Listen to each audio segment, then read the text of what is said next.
Hello, beautiful souls, and welcome back to episode 4 of the Intuitive Marriage Podcast. Hi, if you are new, I'm your host, Amanda, and I'm super happy that you found me here. So hello, welcome. This week, we're going to talk about handling grief of losing a pet. Now, originally, I planned to talk about something different, but sadly, earlier this week, we had to send our beautiful girl, Luna, over the Rainbow Bridge, and it was quite sudden, unexpected, and was absolutely heartbreaking. Luna was a beautiful pit bull terrier staffy. She was seal colored. She was 9.5. When you looked at her, she looked like she was black, but in the sunlight, she was a very dark brownish color with a beautiful white cross-like marking on her chest. She was just significant to look at, striking, muscular, broad, and she had these beautiful brown eyes, and just when you looked at her, she just kind of looked like she knew exactly what you were saying to her. So I'm not going to go into too many details. It's been pretty rough, but within a week, she basically went from what we thought was quite healthy. She had some health issues a few months back, and we had taken her to the vet, and we had thought we had gotten most of all that cleared up and treated, and she was acting just almost like a puppy again. So, but within a very short period of time, she went from not eating and just not acting like herself to throwing up and literally within a couple of days wasting away. And she was clearly suffering from something. So after a few kind of a lengthy discussion between my husband and I, and knowing that she had an incredible life, she was loved very hard, and so many people adored her. That was very abundant from the post I made on Facebook, and just all the love that she was shown. So my husband did take her in to the vet and stayed with her until she crossed over that Rainbow Bridge. And that so many before her have gone that we have shared. But somehow there's a specialness to our Miss Luna. She was basically our very first pet that we got to raise together as a couple. And she was just such a beautiful, gentle soul. She gave us, she had a litter of 11 puppies. They were absolutely stunning. And we weren't actually going to have one, keep one, but we ended up doing that. And a lot of you know as her daughter is Sylvie, but she was just such a gentle mama as well, and just such a beautiful joy to have in our life. So it's still very raw, and we are shattered, but we also feel at peace as we feel as though we did the right thing. So on that note, I do not want to get emotional and do that whole ugly cry. I've done enough of that over the last couple of days. But I thought it would be a good time to discuss how losing a pet is one of the most heart-wrenching experiences a couple can go through. Our furry friends are often significant parts, of our lives, right? Or they're a significant part of our lives, bringing joy, companionship, and unconditional love. When they pass on, it can leave a profound void. And in a marriage, how we handle this grief together can either bring us closer or it can create distance. And today we're going to talk about using love, compassion, and intuition to support each other through this very challenging time. It's a very sad time. I think one of the most first and foremost important things, it's essential to acknowledge the grief. Now, each person in the marriage may experience the loss differently, and that's okay. Let's start by talking about love and how it plays a critical role in this initial stage. So express your feelings, share your emotions with your partner. Talking about your pet and what they meant to you can be a healing process. Encourage each other to reminisce about the happy memories you shared with your pet. I mean, this is also very important to do this with your children, other family members that were close with your pet. For example, for us, we have a family group chat and we announced it in there, and everybody just sort of love bombed her and threw in all of their photos that they had of her and stories and videos, and it was just such a beautiful way to remember her. We sort of sat and we talked and we cried, and we just remembered really, really great stories about her and what she meant to us. Be present. Just simply being there for each other without necessarily finding the words can be really powerful. Hold each other, cry together, and allow yourselves to feel that pain. Oof, this is a tough one for me, and it's something I'm continuously working on. It's sitting in the pain. I don't like that. It's uncomfortable for me. I struggle with suffering and being around suffering and seeing it happen. I always have. I've tried to avoid things if I can. I try to remove myself. It's like if it's not there, somehow it doesn't make it less. It just seems like it's just the way that I protect myself, you know. And I know that I'm working on that. That's something that I'm working on continuously, but that's a tough one for me. And my husband knowing me so well, and also knowing that I had been saying my goodbyes to Luna, as we really didn't know how long she had. She was deteriorating very, very quickly. He took her in when I was away at work for a couple of days, as he knew that that part of that was going to make that easier for me. Definitely not easier for him. For my husband, it's heartbreaking. He doesn't do well with this either. But he also feels that it's his duty to protect me from hurt. And I just can't love him enough for that. Because that just made that part less difficult. I can't say easy because it's not easy, but I'm very grateful for that for him. And ultimately, just be there for one another. Love is about connection and support. Your bond can be a source of immense comfort during this time. And now let's explore compassion. Grief can manifest in various ways, and it's important to be gentle with ourselves and our partners. Respect each other's grieving process. Now, understand that you and your partner may grieve differently. One might find solace in talking, while the other might need some quiet time, some alone time. Respect these differences and give space when needed. Offer help in practical ways. Sometimes just showing compassion means taking care of the day-to-day tasks that might feel overwhelming when grieving. Cooking a meal. Gosh, my husband's an amazing cook. And in fairness, he does do most of the cooking. It's just kind of always been that way.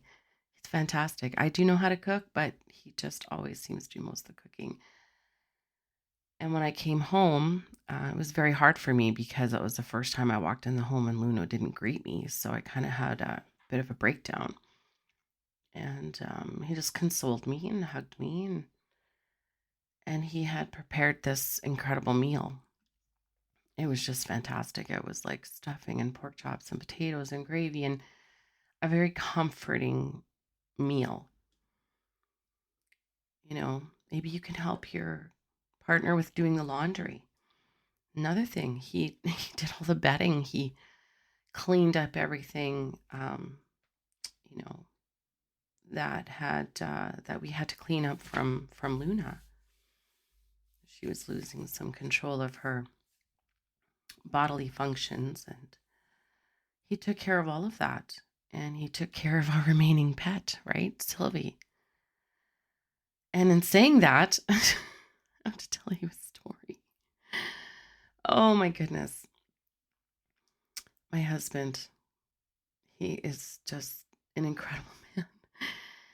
So Sylvie, our darling Sylvie, who is the best of her mother and her father, but it's just super mischievous. But anyways, this has never happened ever. First morning that my husband had her and took her out after Luna had passed, she somehow discovered a skunk. So my poor husband, who's up at 4:30 in the morning, had to deal with all that stuff emotional the day before. Let Sylvie out for the first morning without mama, and she comes nose to ass with her first skunk. I've never even seen a skunk in our yard in all the years I've lived here. So he's telling me he's Googling some solution. I guess like, man, this solution really worked, guys. It was like dish detergent, baking soda, and peroxide. He scrubs Sylvie down. He washes, I guess I had a clean sleeping bag by the door that we're taking to the cabin this weekend. She rubbed her face all in that when she came in. So that all had to be washed again. Oh my goodness. And he is like, seriously, like, fuck my life. Like, really? Oh my goodness. And that night after I came home, we had a bit of a chuckle because we are a blended family and we have 8 children between us. And I mean, there was a handful of them kind of gone before we moved together. I think 3 of them were out of the house when we moved in together. But it's still way easier than raising 8 teenagers, but I mean, as you get older, it's like, what is happening? But we just had to kind of chuckle and yeah, so that was kind of, we think Luna had a hand in that and just kind of that was her way of signing out, right? And telling us how much she loves us and leaving us with our little princess, Miss Sylvie. So anyways, moving on, avoid judgment. Don't judge yourself or your partner for how you're handling the grief. There's no right or wrong way to grieve. Being compassionate means accepting each other's processes without criticism. And sometimes that's difficult. Sometimes we don't understand why our partner doesn't, feel or grieve the same way that we feel we're grieving. But everybody has their own experiences, right? We have to be respectful of that. Now, finally, let's discuss how to use intuition to navigate through the grief together. Intuition can guide you to understand what you and your partner need during this sensitive time. So listen to your inner voice. Pay attention to your gut feelings. If you feel that your partner needs some extra support, then offer it. If you sense that they need some time alone, then respect that. Check in regularly. Use your intuition to gauge how your partner is doing. Regularly check in with them and ask them open-ended questions. How are you feeling? How are you feeling about this? Is there something that you need? Can I do something for you to make this easier? Then create a healing ritual together. I really like this idea, actually. Intuition can guide you in creating rituals to honor your pet. Now, we had already sort of talked about doing a series of like photos of her and some kind of a memorial of some sort. Not really sure yet, but we have a really nice big yard. Perhaps you could plant a tree. It's a great idea, actually. And you could create a photo album together. Have a small ceremony. These rituals can provide a sense of closure and help in the healing process. So whatever feels good to you. Using your intuition means being attuned to each other's, needs and responding with empathy and understanding. Just be there for each other.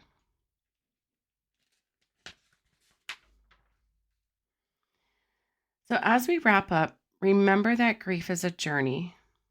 Now, by leaning on love and practicing compassion and trusting your intuition, you can navigate this journey together. And here are a few final tips that I find are really helpful. Seek support if needed. Sometimes talking to a counselor or joining a support group can be beneficial. A good friend that maybe has gone through the same thing. Don't hesitate to seek external help if the grief feels too overwhelming for you. Keep communicating. Continue to communicate openly and honestly. Keeping your feelings bottled up can create distance, while sharing can foster closeness and some closure. And honor your pet's memory.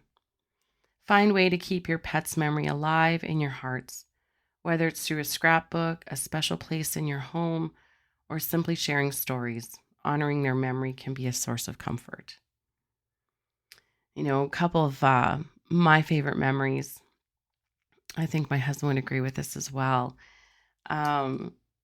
Luna was so incredibly smart. And when her partner Loki was around and her daughter Sylvie, she would have a way. Oh, and our daughter Taylor had her little dog Socks here as well.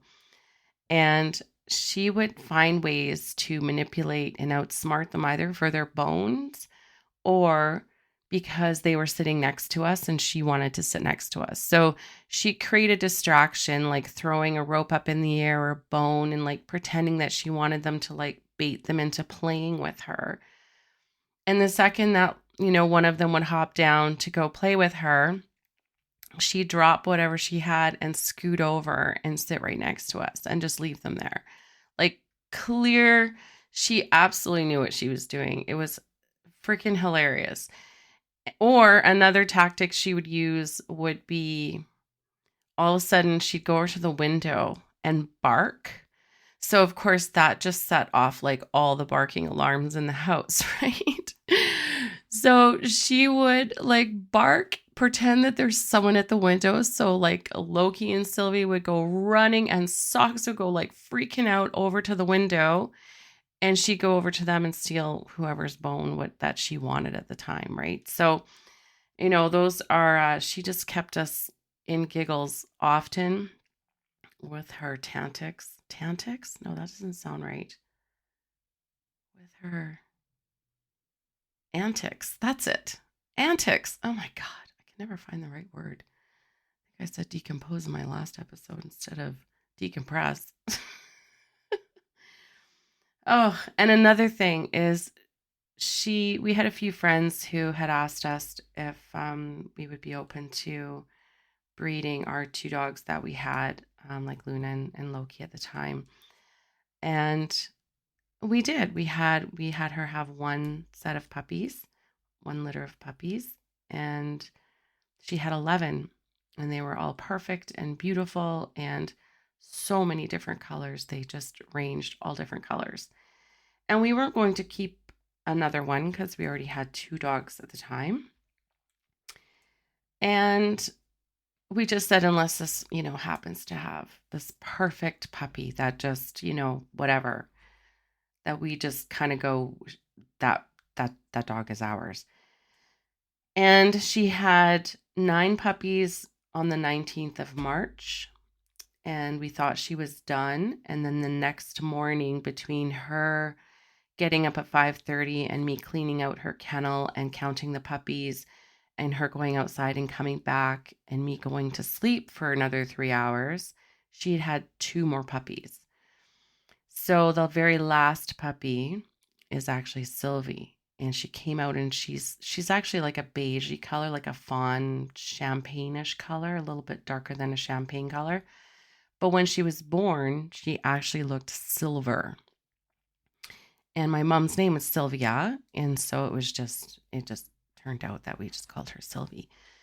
And her fur and her coloring was absolutely symmetrical. And the minute she came out, she just happened to be that puppy that we always just picked up and put on our chest when she was, very, very little.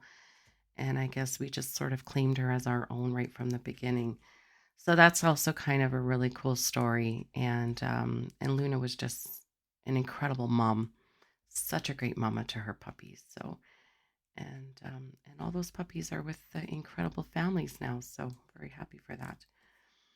Anyways, and moving forward, Miss Sylvie is going to be spoiled rotten, and I mean in a good way. She's a good dog, and we won't have it any other way. So, all right. Well, on that note, thank you for joining me on this episode. I know it's a little bit of a darker one, emotional, but I think it's important to talk about. Um,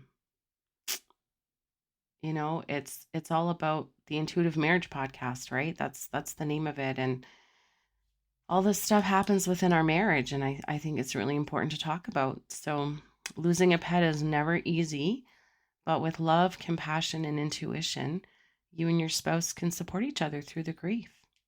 Remember, you're not alone on this journey. And thank you for listening.